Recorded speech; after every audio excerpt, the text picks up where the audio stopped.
Fala pessoal, tudo bem com vocês? Professor Jonathan mais uma vez por aqui, iniciando mais uma aula do nosso canal. E hoje nós vamos fazer a correção do PET do nono ano relacionado à primeira semana. Então se você está com alguma dúvida aí nas atividades, fica com a gente até o final do vídeo, que eu vou tirar todas as suas dúvidas, resolvendo os exercícios e comentando qual foi o raciocínio que eu utilizei. Mas antes da gente começar a nossa correção, quero pedir para que vocês se inscrevam no canal e cliquem no sininho para ser notificado quando a gente postar um novo vídeo. Agora sim, bora para a correção.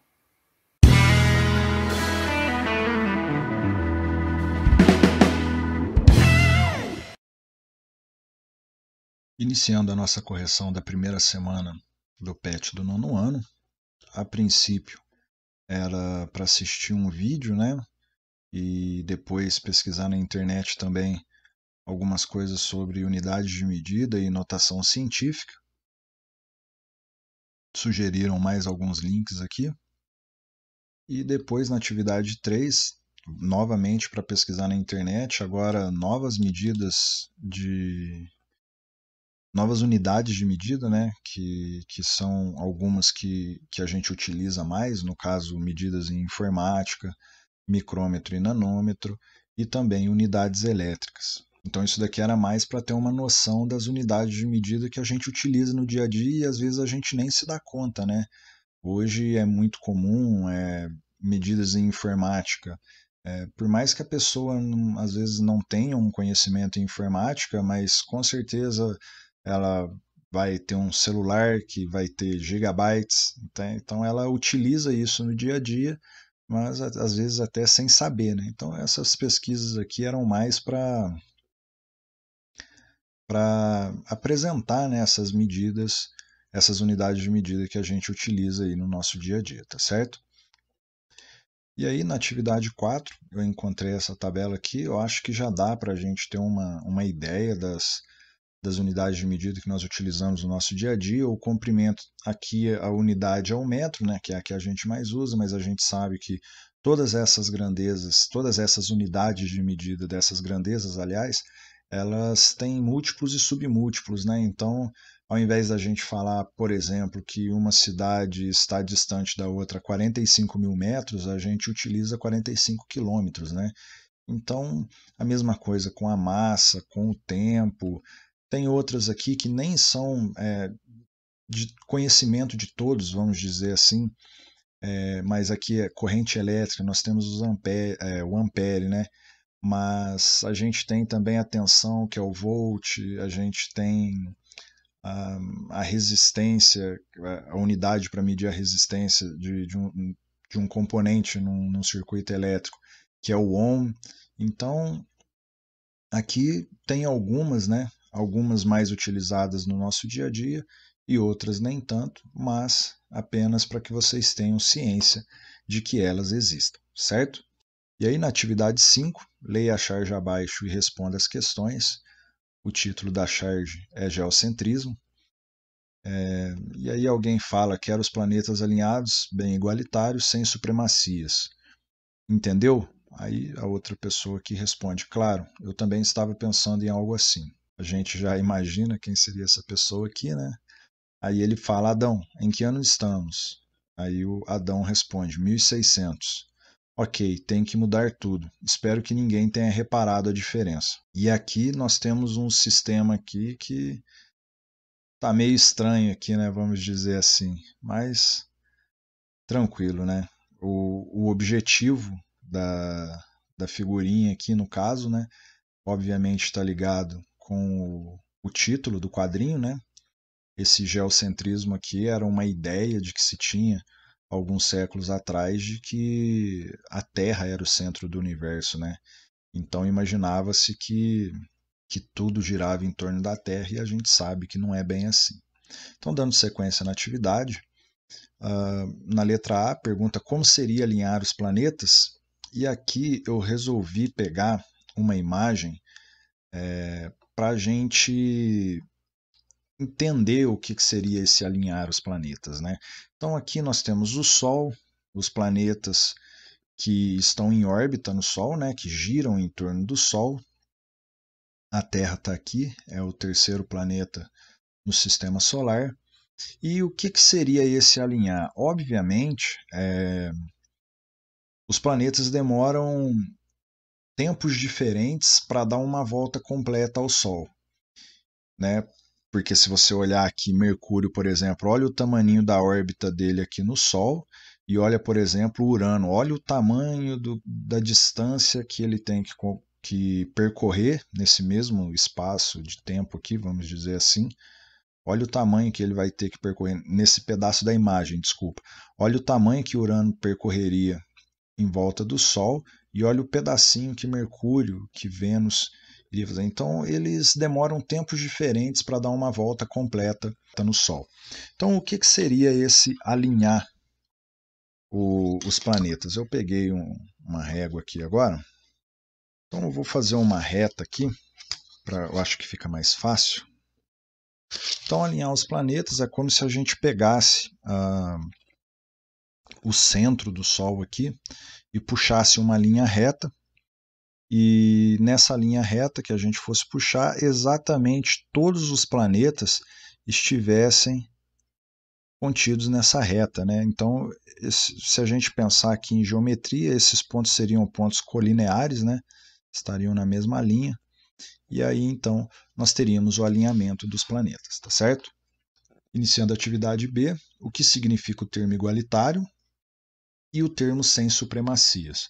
Como não é muito a minha praia, eu não tive outra opção a não ser pesquisar na internet para pegar o significado das palavras. E aí no igualitário, obviamente, a gente tem que pegar um significado que encaixe na charge que a gente está vendo, né? Então, igualitário, relativo ao igualitarismo, ideologia ou comportamento de quem busca a igualdade completa e absoluta dos indivíduos. Voltando na charge, a gente vê que é exatamente isso que a pessoa está querendo falar, né? Olha, quero os planetas alinhados, bem igualitário. Está querendo que todos eles sejam iguais, que nenhum se sobressaia, vamos dizer assim. E supremacia, total e incontestável superioridade. Ó. Total e incontestável superioridade. Hegemonia, primazia, preponderância. E aqui na nossa charge ele fala sem supremacias, né? Ou seja, sem hegemonia. Eu não quero que nenhum se destaque, que nenhum seja mais que o outro. A letra C, que sistema é representado na charge. Aí quando a gente olha, a gente vê que é o sistema solar, só que ele está invertido aqui, né? Está como se a Terra fosse o centro. Obviamente, foi feito de forma proposital, né? Pelo título, geocentrismo, que é uma ideia que existia há alguns séculos atrás, onde acreditava-se que a Terra era o centro do universo. Então, a nossa resposta é sistema solar. A próxima pergunta, o que é o sistema solar? Então, a gente tem uma ideia do que é, mas como não é algo que eu domine, não é um assunto que eu domine, obviamente eu procurei na internet para achar o resultado, para achar o significado, aliás, e aí eu encontrei que o sistema solar, localizado na galáxia Via Láctea, consiste no conjunto de planetas, planetas anões e diversos outros astros do universo, como asteroides, meteoros, cometas, satélites, entre outros. O Sol é a estrela central desse sistema, exercendo intenso domínio gravitacional sobre os demais corpos celestes. Então, às vezes a gente responder isso daqui com as nossas próprias palavras, com certeza teríamos uma resposta incompleta, né? A próxima atividade, quais são os planetas que compõem o sistema solar? Mais uma vez eu dei uma pesquisadinha e aí a gente vê aqui Mercúrio, Vênus, Terra, Marte, Júpiter, Saturno, Urano e Netuno. Aí vocês podem ver que aqui eu não coloquei Plutão, porque como eu disse a vocês, alguns anos atrás, não me recordo muito bem quantos anos, mas por algum motivo desconsideraram Plutão um planeta. A letra F. Que unidade de medida de comprimento poderíamos utilizar para medir a distância entre os planetas? Aí é o que eu falei para vocês. No nosso dia a dia, para a gente medir o comprimento de algumas coisas, a gente acaba utilizando o metro, né? E isso acaba sendo inviável quando a gente está falando de medidas muito grandes. Então, eu dei o exemplo agora há pouco dos metros e quilômetros, né? Mas ainda assim, se a gente fosse medir a distância dos planetas utilizando quilômetros, nós teríamos um número muito grande. Então, dando uma pesquisada na internet, eu vi que a unidade que é utilizada para medir a distância entre os planetas é a unidade astronômica, que abreviado fica UA. Letra G, que unidade de medida de comprimento poderíamos utilizar para medir a distância entre um planeta e o Sol? Aí a pergunta anterior ajuda a gente a responder, né? Então não há outra opção aqui que seja mais viável do que a unidade astronômica. Qual é a distância aproximada entre a Terra e o Sol? Aí aqui, quando a gente está escrito aproximado, né, é um pouquinho menos do que 150 milhões de quilômetros. E aí aqui, eu até não expliquei, né, anteriormente aqui o que era essa unidade astronômica, quanto ela valia, porque eu esperei chegar nessa questão, porque foi daqui que foi tirado essa unidade astronômica. Então, a distância da Terra até o Sol é 150 milhões de quilômetros. E aí, o que o pessoal fez? Eles utilizaram essa distância para defini-la como unidade astronômica. Então, uma unidade astronômica equivale a 150 milhões de quilômetros. Tá certo? Na letra I aparece uma pergunta, o que é notação científica?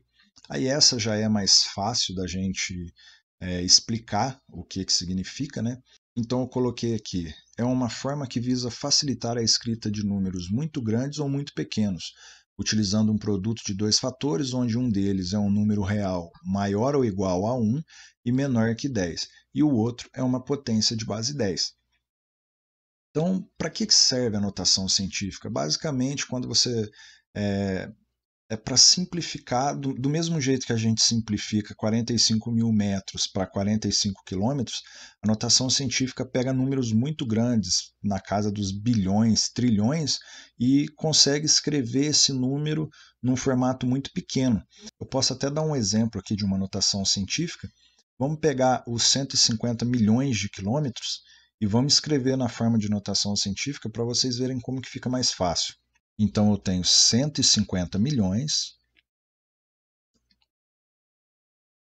e eu quero transformar numa notação científica. Para que eu consiga fazer isso, eu preciso de escrever esse número aqui na forma de um produto de dois fatores, onde um desses fatores é um número maior ou igual a 1 e menor que 10. Então, o que eu vou ter que fazer aqui? Eu vou ter que... A minha vírgula do número 150 milhões não está aparecendo. Quando isso acontece, a vírgula está escondidinha ali do lado das unidades, né? Porque a vírgula separa os inteiros dos decimais.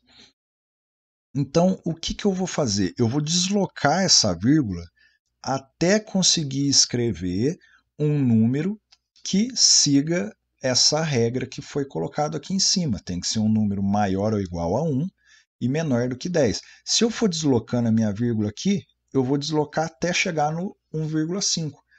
Quando eu olhar aqui, 1,5, ele se encaixa no que eu estou falando aqui, né? Tem que ser maior ou igual a 1 e menor que 10. Então eu vou colocar aqui 1,5 vezes, né?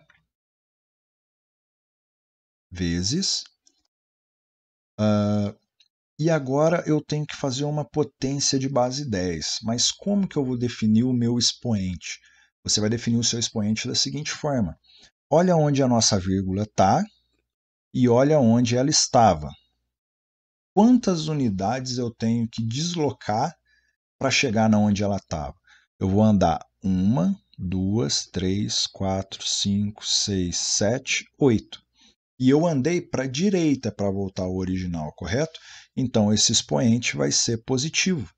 Se a gente tiver um número muito pequeno, por exemplo, 0,0000034, eu quero escrever esse número na forma de notação científica. O que eu vou fazer?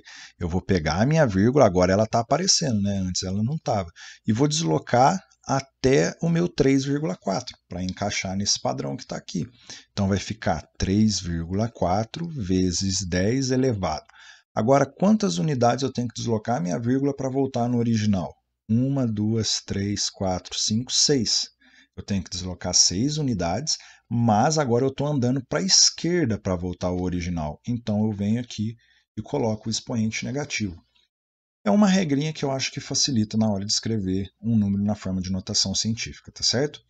Então essa foi a nossa correção da atividade da semana 1 do PET do 9º ano. Espero que vocês tenham gostado. Qualquer dúvida que vocês tiverem, é só deixar aqui nos comentários ou também uma sugestão para o canal, é só deixar aqui no comentário que em breve eu respondo para vocês, tá certo?